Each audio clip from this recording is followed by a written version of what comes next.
Mes chers compatriotes, le processus électoral relatif à la 8e législature de notre pays vient de s'achever. Il aura été l'aboutissement d'une réforme majeure, difficile, à la fois souhaitée et redoutée, la réforme du système partisan. Cette réforme était souhaitée parce qu'elle était attendue de vieille date, autant par les citoyens, la société civile que par les acteurs politiques, pour redonner confiance aux uns et crédibilité aux autres quant à l'importance de l'impact du système partisan sur la qualité de la gouvernance du pays. Elle était redoutée parce que, inévitablement, elle remettrait en cause les acquis des acteurs de multipartisme débridé que nous avons cultivés depuis bientôt 30 ans et qui est la cause principale d'une mauvaise gouvernance, source de notre sous-développement. C'était donc en soi une réforme risquée. Fallait-il l'engager au risque de générer toute controverse? Fallait-il au contraire y renoncer, la renvoyer sinon à plus tard, du moins au calendrier grec, alors que l'impérieuse nécessité d'accélération du développement socio-économique de notre pays en dépend aussi? Mes chers compatriotes, depuis 3 ans, convaincus que nous ne pouvions continuer à nous satisfaire de notre situation critique à bien des égards, je vous ai invité à l'effort et vous ai engagé sur la voie de réformes indispensables à notre développement. Elles paraissent parfois impossibles, inopportunes, mais sont nécessaires au progrès. Elles sont difficiles, oui, mais à force de courage, nous les réussissons progressivement et nous finissons par en reconnaître la pertinence et l'opportunité. Les résultats déjà obtenus sont évocateurs à plus d'un titre. Je n'ai jamais eu de cesse de les considérer comme des victoires collectives car je sais la part importante que chacun de vous y prend. Je sais quels sacrifices chacun consent. Notre pays n'a en réalité pas d'autre choix. Il est tenu et doit se révéler à lui-même par la rigueur dans la gestion et la soumission à ses lois. En cela, la classe politique a un rôle majeur à jouer et doit servir de modèle. C'est mu par cette conviction et porté par cette foi fervente que j'ai soutenu l'initiative de la réforme de nos pratiques partisanes et électorales, rassuré qu'à force de persévérance dans l'action, nous parviendrons à des résultats durables.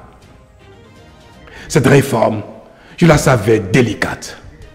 Je sais cependant qu'elle est nécessaire à notre progrès économique et social durable, car si nous ne risquons rien, nous n'aurons rien de mieux. J'avais conscience que parce qu'elle a vocation à bousculer nos acquis et habitudes, à ébranler nos certitudes, cette réforme occasionnerait des querelles politiciennes.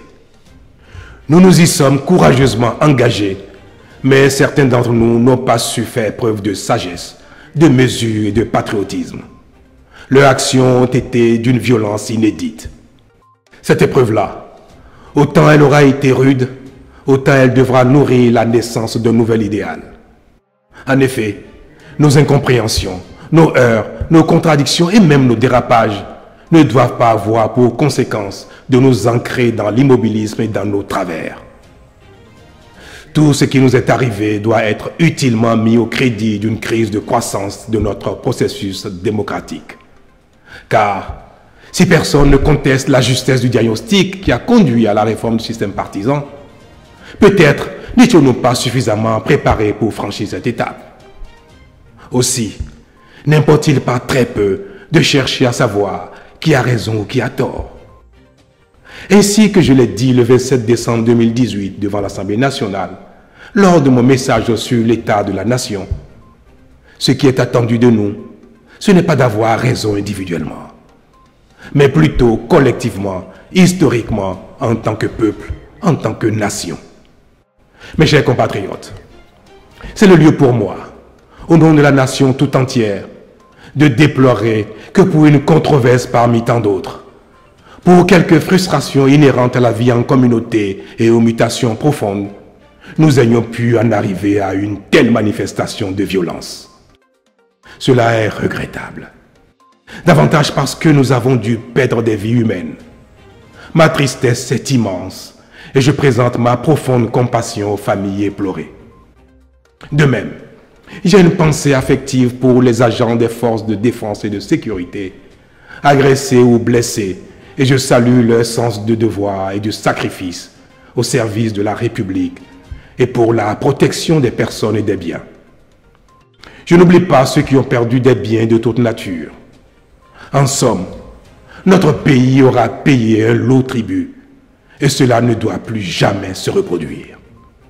Cette épreuve-là, elle doit nous unir davantage et nourrir notre marche vers le développement. C'est pourquoi je remercie chaleureusement tous ceux qui, individuellement ou collectivement, ont œuvré au retour de la paix. C'est aussi là la preuve que nous sommes un grand peuple, le peuple du Bénin, capable de surmonter nos difficultés.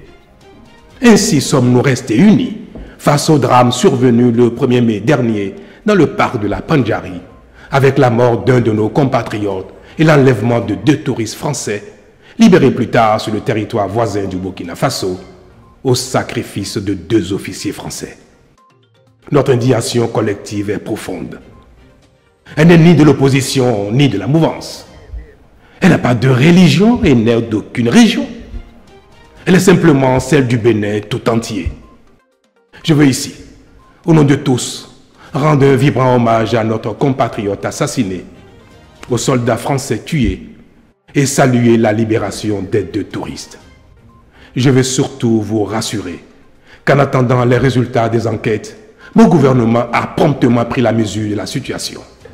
C'est pourquoi, bien que le parc soit déjà aux normes internationales grâce au savoir-faire de notre partenaire African Park, nous avons décidé de renforcer davantage le dispositif de sécurité, aussi bien en effectifs qu'en moyens logistiques ultramodernes. Ceux-ci seront mis en place à très court terme. Mes chers compatriotes, des difficultés, il y en aura sans doute encore sur notre parcours pour rythmer notre quête légitime de progrès et éprouver notre détermination à y parvenir. Mais comme à chaque fois, nous saurons puiser en nous les ressources pour être à la hauteur des attentes. À ce propos, je voudrais inviter le nouveau Parlement qui vient de se doter de son bureau à se mettre résolument au service du Bénin entier. Je l'invite à jouer son rôle avec panache pour démentir les suspicions légitimes qui ont pu naître à son égard et apaiser les craintes qu'il suscite. Il doit, au nom du peuple, voter des lois qui renforcent la démocratie et soutiennent le développement socio-économique, procéder au contrôle méthodique et rigoureux de l'action du gouvernement pour l'amener à faire mieux et toujours plus au service de l'État et des populations. Je l'invite tout particulièrement à rassurer l'opposition politique en procédant à la relecture responsable de la charte des partis et du code électoral pour les actualiser en tenant compte des réalités de l'évolution de notre pays. Il devra en être autant pour la loi portant statut de l'opposition afin de lui créer les conditions les meilleures pour sa libre expression, l'accomplissement de son rôle démocratique dans les formes indiquées et en définitive pour sa contribution au développement économique et social de notre pays. Conscient que nul ne devra manquer au chantier de construction de notre pays, j'inviterai très prochainement toute la classe politique pour des échanges directs, francs et constructifs au profit de notre bien commun, le Bénin. D'ores et déjà, je veux ici vous redire, chers compatriotes, ma détermination à bâtir avec vous notre société dans laquelle la démocratie sera plus que jamais un réel instrument de développement socio-économique, où chacun est libre de ses opinions, mais responsable de ses actes, et où les lois sont les mêmes pour tous. Une société de plus en plus moderne, où chacun, au service de la communauté, dans la sphère d'action qui est la sienne, n'a qu'une seule obsession: faire grandir le Bénin chaque jour un peu plus. Vive le Bénin, je vous remercie.